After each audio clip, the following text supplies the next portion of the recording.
ઓમ તત્સત પરમાત્માએ સદગુરુ મહારાજનો જય. હવે આપણે જોઈએ કે આપણા સુખનો માર્ગ કયો. કારણ કે આપણે આ જગતમાં જોઈએ તો નરી ભૌતિકતા સિવાય બીજું કશું જ માલુમ પડતું નથી. અને જે ભૌતિકતા અર્થાત જડ છે એ મૂળ દુઃખનું જ કારણ છે.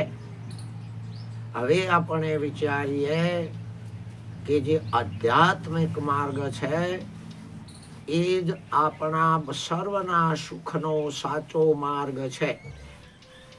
પરંતુ આધ્યાત્મિક માર્ગ એટલો ટૂંકો, એટલો શોર્ટ, એટલો સરળ, એટલો સહેજા સહેજ, અરે મુશ્કેલીઓ વગરનો, જ્યાં બેઠા હોય ત્યાંના ત્યાં આ અધ્યાત્મ માર્ગ પ્રાપ્ત થઈ જાય છે. અધ્યાત્મ માર્ગ જેવો કોઈ ટૂંકો અને સુખરૂપ કોઈ પણ ના કરવું પડે એવો બીજો કોઈ માર્ગ છે જ નહીં સિવાય કે આધ્યાત્મક. પરંતુ એ અધ્યાત્મ માર્ગમાં આપણે એના પથિક બનીએ એ માર્ગે અધ્યાત્મમાં જ્યારથી પ્રયાણ કરીએ ત્યારથી શરત એટલી છે કે સહેજ પણ જો આપણામાં કચાશ રહી તો આ અધ્યાત્મ માર્ગ જેમ ખોડાની ચારે બાજુ ધાર હોય, તીક્ષ્ણ હોય, કોઈ પણ બાબતે કોઈ પણ દિશાએથી સહેજ પણ ભૂલ થઈ તો એ હથિયાર કોઈની સહેજ શરમ કે લાગવગ રાખ્યા સિવાય કાપી નાખતો સહેજ પણ વાર કરતું નથી. એ રીતે અધ્યાત્મ માર્ગ ટૂંકો તો ખરો, હર કોઈના માટે પણ છે, પણ કૃપણ એટલે ખડગ ચોફેર ધાર વાળું હોય એવો છે. જેમ માખણના પર્વત ઉપર માખી પણ ના બેસી શકે એટલો સહેજે સહેજ આપણી ભૂલ થઈ જાય એવો આ અધ્યાત્મ માર્ગ બિલકુલ સરળ છે. અધ્યાત્મ એ કોઈ વિષય નથી એટલે એનો વિષય બનાવવો નહીં, અગર તો એનો વિષય માની લેવો નહીં.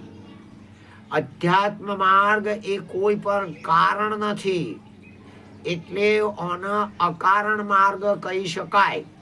કોઈ પણ વિષય વગરનો અકારણ માર્ગ એ અધ્યાત્મ માર્ગ છે, જેમાં કશું જ કરવું ના પડે.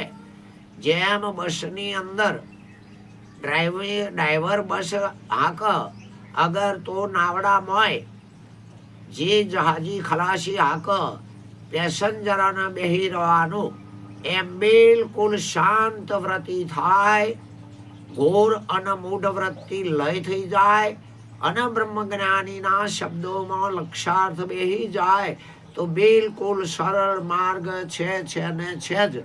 એ સિવાય બિલકુલ આ માર્ગ આના જેવો કોઈ સરળ આનંદ આપ અને સુખરૂપ માર્ગ બીજો કોઈ માર્ગ જ નથી. આપણું વેદાંત કે જો સુખ નિત્ય પ્રકાશ, આખા વિશ્વનું સુખ, સાચું સુખ એક ચૈતન્ય અધ્યાત્મ માર્ગ છે.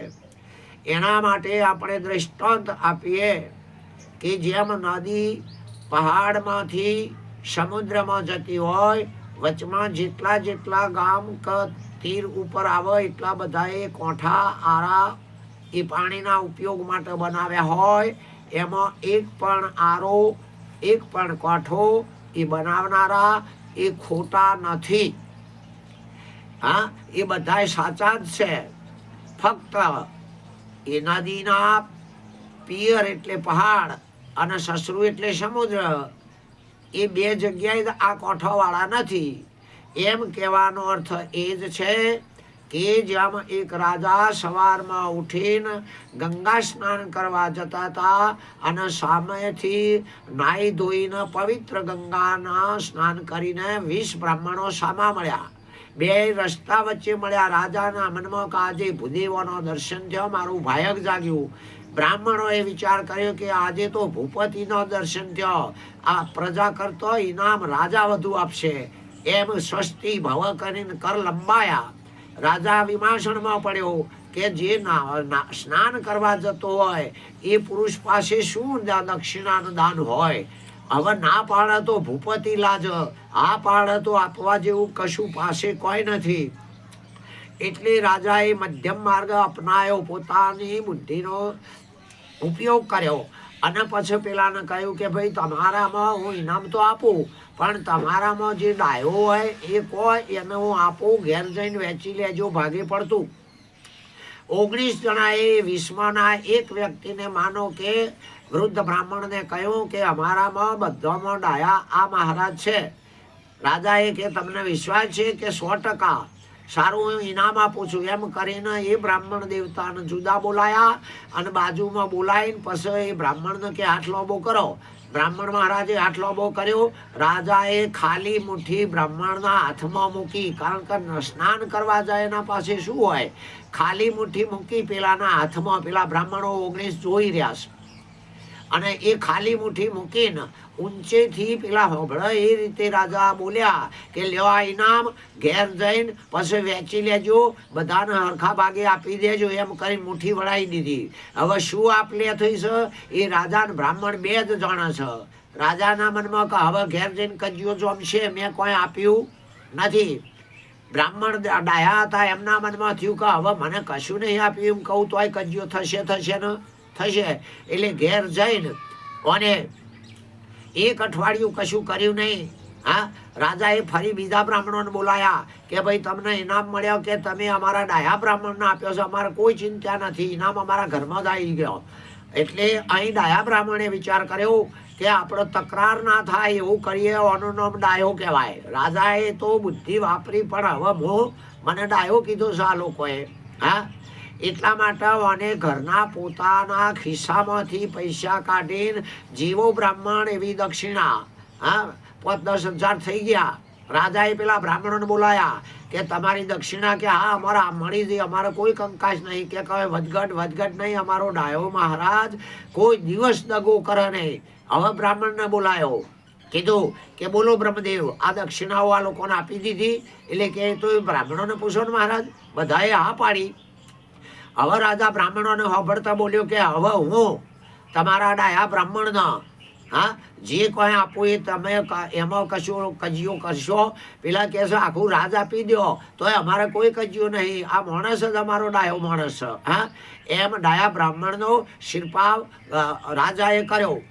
એમ જેટલા પથ સંપ્રદાયવાળા હોય એ બધાય અધ્યાત્મ માર્ગ નદીના તીરની જેમ એક જ છે. પણ જેને જેવો કોઠો, જેવો તીર, જેવો સમય અને જેવો કાળ, એ રીતે કોઈને દત્તનામ, કોઈને સતનામ, કોઈને દિગંબર, કોઈને અરિયંત વલિયા, કોઈને સતનામ, કોઈને રબ, કોઈને ઈસુ, કોઈને અરિયંત, કોઈને નાથ, કોઈને આદેશ. આ પ્રમાણે કોઈને સતનામ, કોઈને નિજનામ, કોઈને બ્રહ્મ, કોઈને આત્મા, કોઈને વસ્તુ. આ રીતે સંપ્રદાયના મહાપુરુષોએ, સ્થાપકોએ જેવી અનુકૂળતા એવી એ લોકોને સંજ્ઞા, અને એ રીતે કોઈને સોહમોહમ કરીને, કોઈને ઈંગડા પિંગડા કરીને, કોઈને 10મો દ્વાર કરીને, આ બ્રાહ્મણની જેમ દરેકના સંતોષકારક એમ કે અધ્યાત્મ માર્ગ પકડાયો. હવે આપણો વિશ્વાસ ના હોય તો એ સંપ્રદાયો વાળોનો ધન્યવાદ છે, એમનો કોઈ વાંક નથી. દાખલા તરીકે આ પર્યાયો એવા છે કે જેમ ડુંગળી એક જ છે, પણ કોઈ કોદા કે, કોઈ ભચ્ચર કે, કોઈ પ્યાજ કે, કોઈ કસ્તુરી કે, દેશ એરિયા વાર અલગ અલગ નામો છે, પણ મૂળ મુદ્દો ડુંગળી જે છે એ એટલી બધી નથી, પેલા પર્યાય શબ્દો છે. એમ સંપ્રદાયોના જેટલા પર્યાય શબ્દો હોય, પણ મૂળ ચૈતન્યના જ છે. એ ચૈતન્ય બ્રહ્મ એટલો બધો નથી, પણ શાબ્દિક દિશાએ કરીને, વાચ્યાર્થની દિશાએ કરીને એના માટે જુદા જુદા વ્યંજનો દ્વારા લક્ષ્યાર્થ પકડાવવાનો ઈરાદો છે. એટલા માટે આ અધ્યાત્મ માર્ગ પોતાની આગવી તત્વ વિચાર શક્તિ ઉપર કામ કરે છે. દાખલા તરીકે એક સ્થળને તમે સેન્ટર બનાવો, હા, અને એ સેન્ટરથી જે કોઈ પૂર્વમાં છે એ પૂર્વવાળો સેન્ટરને પશ્ચિમ દિશામાં કહેવાનો, પશ્ચિમ દિશામાં છે એ સેન્ટરને પૂર્વ દિશામાં કહેવાનો, ઉત્તર દિશામાં વાળો સેન્ટરને દક્ષિણમાં કહેવાનો, દક્ષિણ દિશાવાળો સેન્ટરને ઉત્તરમાં છે એમ કહેવાનો, ખૂણાવાળા ખૂણાની રીતે કહેવાના. કોઈ ઉપરથી કહેશે, કોઈ નીચેથી કહેશે, પણ હવે એ શા માટે દિશાઓ વાળું કહેશે?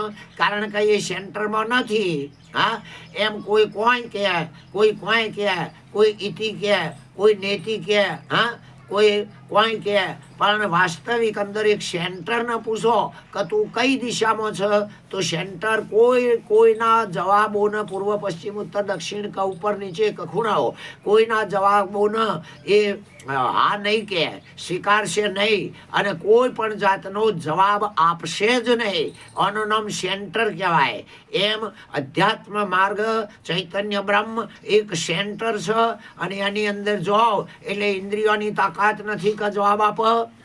હા, કોઈ 10 કર્મેન્દ્રિયો, જ્ઞાનેન્દ્રિયો કે કોઈ પ્રાણ કે ચાહે કોઈ હોય, હા, અને એ ખુદ જે છે એ શબ્દોના સહારા લઈ શકશે પણ નહીં. એટલા માટે જેમ સેન્ટર શાંત છે, એમ ચૈતન્ય બ્રહ્મ સ્વરૂપ મહાશાંત છે, શૂન્ય નહીં, શાંત છે. અને એ શાંત સ્વરૂપના માટે આપણે જેટલું કરીએ, હા, તો દાખલા તરીકે આગળ દ્રષ્ટાંત કીધું, દિશાઓ બતાવી એ કહેતું નથી, અને જે દિશાઓ બતાવે છે એ અંદર પેઠા નથી, ત્યાં સુધી બધા શાબ્દિક દિશાઓ બતાવી રહ્યા છે.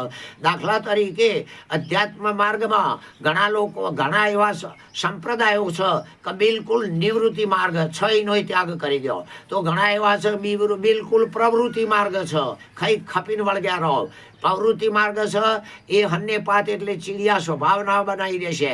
નિવૃત્તિ માર્ગ છે એ આસ્થા એટલે એકબીજાના ઉપર વિશ્વાસ ઉફરો કરી દેવડાવશે. પણ જેમ ઘડિયાળના અંદર લોલક ઘડિયાળ, ભેત ઘડિયાળ, એની અંદર વચ્ચે એક લોલક હોય છે, એ લોલક 2 કોટા કલાક મિનિટના સરખા સમન્વય રાખવા માંગે છે. એમ આપણા માટે કોઈ નિવૃત્તિ પ્રવૃત્તિ એનો સમન્વય કરનાર હોય, એ બ્રહ્મજ્ઞાનીના શરણે જવાથી અધ્યાત્મ માર્ગ શું છે એનો આનંદ આપણે કરી શકીશું. અને એના આનંદમાં રસ તરબોળ થઈને આખું વિશ્વ આધ્યાત્મક સ્વર ભાવથી આપણે એનાથી સહેજ પણ ઈચ્છા હશે તોય વિખૂટા નહીં પડીએ કે અભિન્ન માર્ગ છે, અભેદ માર્ગ છે, અદ્વૈત માર્ગ છે, એકત્વ માર્ગ છે, બિલકુલ નિરવય માર્ગ છે, નિરવ માર્ગ છે, નિસ્પૃહી માર્ગ છે, હા, કોઈ પણ નિષ્પક્ષ માર્ગ છે. બાકી અધ્યાત્મ માર્ગ એ જેનો મળ્યો, જેનો અને જેની ઈચ્છા થઈ એ જ્યાં બેઠો હોય ત્યાં, જે સમયમાં હોય ત્યાં, જેવા કર્મમાં હોય ત્યાં, અને જે અવસ્થામાં હોય એ અવસ્થા અધ્યાત્મ માર્ગ કોઈ આવી 10-12ની સ્થિતિ પરિસ્થિતિનો વિરોધ કરતું એ નથી, અને એને સહકારરૂપ પણ થતું નથી. અધ્યાત્મ માર્ગ એ ફક્ત એક વિચારધારા થાય, અને જ્યારે જે અવસ્થામાં હોય કોઈ પણ જગ્યાએ જે દિવસે વિચાર કરો એ વખતે તાત્કાલિક ઝંપલાવી દો તો ચોક્કસ આપણને અધ્યાત્મ માર્ગ સરળ પડી જશે. ઓમ તત્સત. પરમાત્માએ સદગુરુ મહારાજનો જય.